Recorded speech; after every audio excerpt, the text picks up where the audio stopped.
शिक्षाप्रद कहानी ससुराल आकर बिगड़ गई है। रचना की शादी को कई साल हो गए थे। सब बढ़िया था। छोटी बहू होते हुए भी वो बड़ी का हर फर्ज निभाती थी, क्योंकि बड़ी बहू तो आते ही अलग हो गई थी। रचना के सास ससुर को हर काम के लिए रचना ही लगती थी, फिर भी वो उसकी बुराई करना नहीं छोड़ते थे।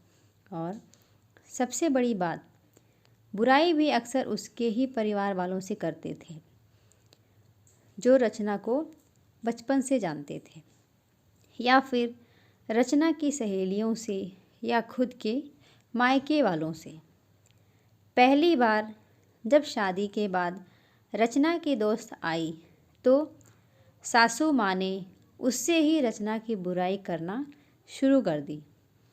जब रचना को पता लगा तो उसने अपने पति नीलेश से कहा, माँ जी को समझा दिया कीजिए कि कम से कम जो लोग उसे जानते हैं उनसे तो उसकी बुराई कर खुद की जग हंसाई ना करवाएं। पर उन्होंने ना सुनी, बल्कि और ये आदत ही बन गई थी।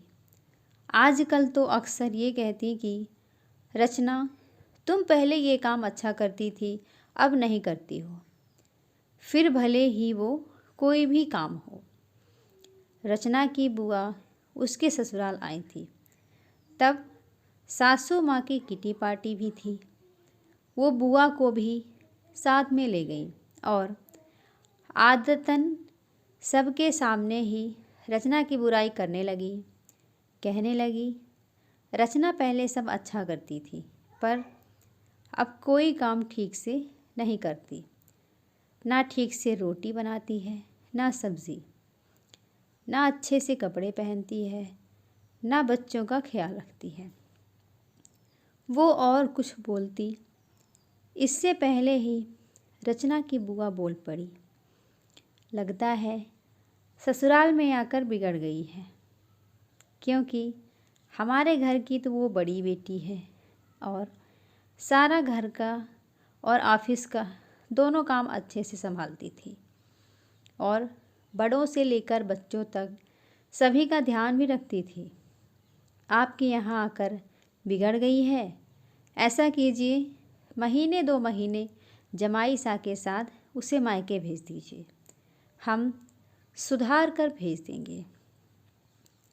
अब रचना की सासू माँ का मुंह देखने लायक था।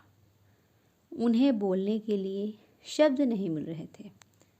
वो बस फिर उठकर चली गई, ये कहकर कि आती हूँ, ज़रा कोई बुला रहा है।